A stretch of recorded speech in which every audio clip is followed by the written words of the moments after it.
Butter chicken মশলা। তার জন্য লাগছে বোনলেস চিকেন, বাটার, কিছুটা ফেটানো দই, পেঁয়াজ কুচি, রসুন, আদা, কাঁচা লঙ্কা, গোলমরিচের গুঁড়ো, টমেটো কুচি। আমি এখানে 2টো টমেটো কুচিয়ে নিয়েছি। একটা বোল নিয়ে নিয়েছি, তার মধ্যে আমি ফেটানো টক দইটা দিয়ে দিয়েছি, আর দিয়ে দিয়েছি পরিমাণ মতন লবণ, আর দিয়েছি গোলমরিচের গুঁড়ো।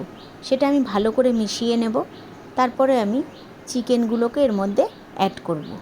চিকেনগুলোকে অ্যাড করে খুব ভালোভাবে এটাকে মেশাবো, যাতে প্রত্যেকটা চিকেনের গায়ে দই আর গোলমরিচের মিশ্রণটা ভালোভাবে ঢোকে। এরপরে আমি একটা মশলা করে নেব, কাঁচা লঙ্কা, আদা, রসুন দিয়ে বেটে নেব, নিয়ে ওই চিকেনের মিশ্রণটার মধ্যে ঢেলে দেব, দিয়ে আবারও ভালো করে মিক্সড করে এটাকে কিছুক্ষণ রেস্টে রেখে দেব।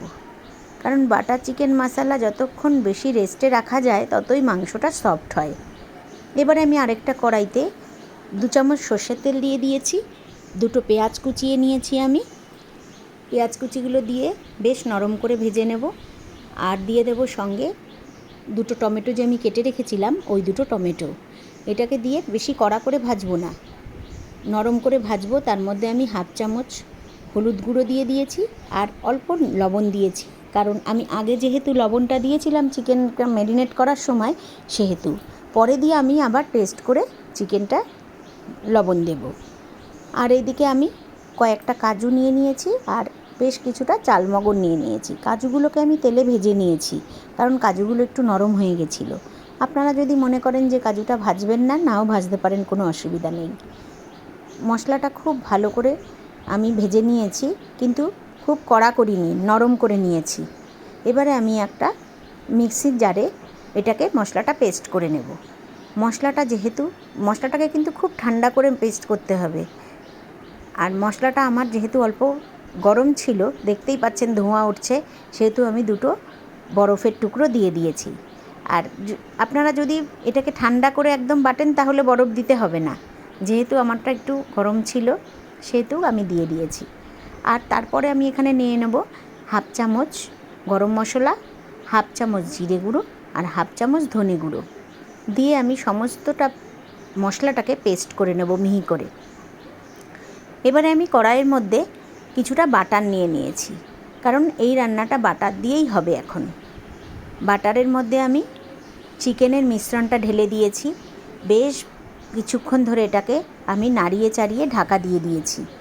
ঢাকা খুলে আবার কিছুক্ষণ 2-1 বার আমি নাড়িয়েছি, দেখেছি চিকেনটা যখন বেশ খানিকটা সেদ্ধ হয়ে এসছে, তখনই আমি এই বাটা মশলাটা, যেটা আমি মিক্সড করে রেখেছি, সেটা দিয়ে দিয়েছি। আর বাটারের মধ্যে কিন্তু আমি 2-3টে ছোটো এলাচ আর তেজপাতা আর দারচিনি দিয়ে দেব, দিয়ে বেশ খানিকক্ষণ এটাকে আমি কষতে দেব। তারপরে মশলাটা দিয়ে, যেহেতু আমি মশলাটা ভেজে রেখেছিলাম আগের থেকেই, সেহেতু আমি মশলাটা দিয়ে বেশিক্ষণ ভাজিনি। তারপরে আমি মশলাটা দিয়ে বাটি ধোয়া জল দিয়ে, কিছু আমার যতটা জল লাগবে অতটাই দিয়ে আমি গ্রেভি হতে সময় দিলাম। তারপরে হাতে কিছুটা আমি কসুরি মেথি নিয়ে নিয়েছি, যেটা আমি ডোলে দিয়ে দিয়েছি, দিয়ে আবার ঢাকা দিয়ে দেব। কিছুটা গরম মশলা দিয়ে আমি গ্যাসের ফ্লেমটাকে অফ করে দেব, 2 মিনিট পরে নামিয়ে দেব। এইভাবে আপনারা এই রান্নাটা করে একবার খেয়ে দেখবেন, আর আমাকে জানাবেন কমেন্ট করে যে কেমন হয়েছে খেতে। ভালোও হতে পারে, খারাপ হতে পারে, সেটা আমাকে জানাবেন অবশ্যই। আর যদি ভালো লাগে রান্নাটা, তাহলে একটা লাইক, শেয়ার আর সাবস্ক্রাইব করে দেবেন।